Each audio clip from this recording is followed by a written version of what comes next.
Losing my future is not like losing an election or a few points on the stock market.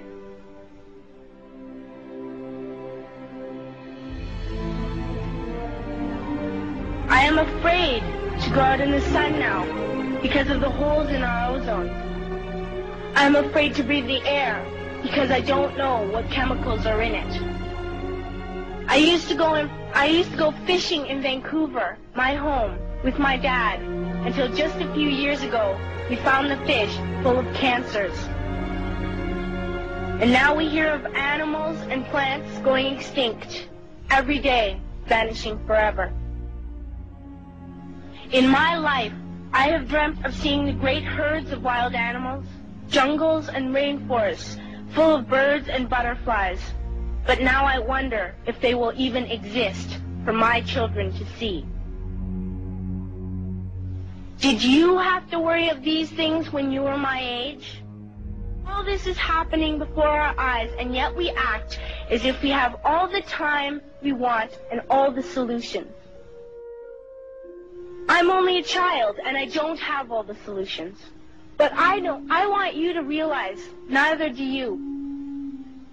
You don't know how to fix the holes in our ozone layer. You don't know how to bring the salmon back up in a dead stream. You don't know how to bring back an animal now extinct. And you can't bring back the forest that once grew where there is now a desert. If you don't know how to fix it, please stop breaking it.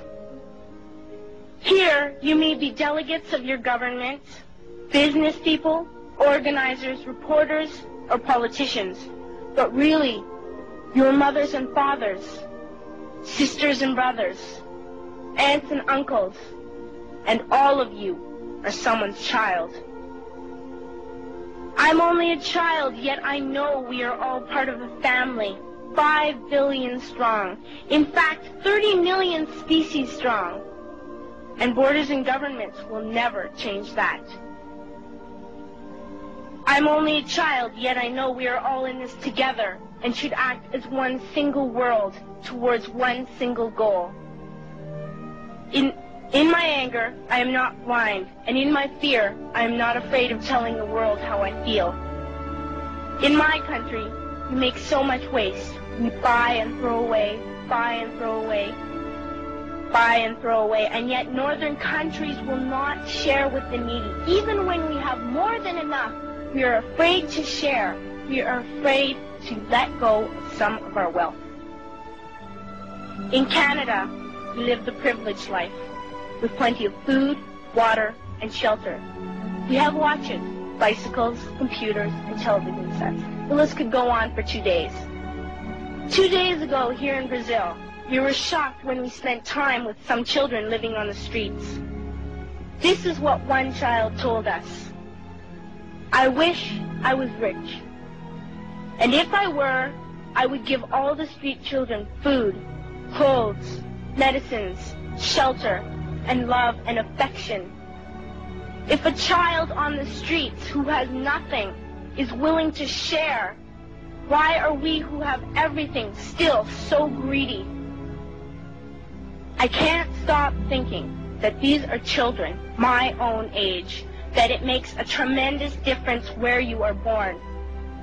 That I could be one of those children living in the favelas of Rio. I could be a child starving in Somalia, or a victim of war in the Middle East, or a beggar in India. I am only a child, yet I know if all the money spent on war was spent on finding environmental answers, ending poverty, and finding treaties, what a wonderful place this earth would be. At school, even in kindergarten, you teach us how to behave in the world. You teach us to not fight with others, to work things out, to respect others, to clean up our mess, not to hurt other creatures, to share, not be greedy. Then why do you go out and do the things you tell us not to do? Do not forget why you are attending these conferences, who you're doing this for. We are your own children. You are deciding what kind of a world we are growing up in. Parents should be able to comfort their children by saying, everything's going to be all right. It's not the end of the world, and we're doing the best we can. But I don't think you can say that to us anymore. Are we even on your list of priorities?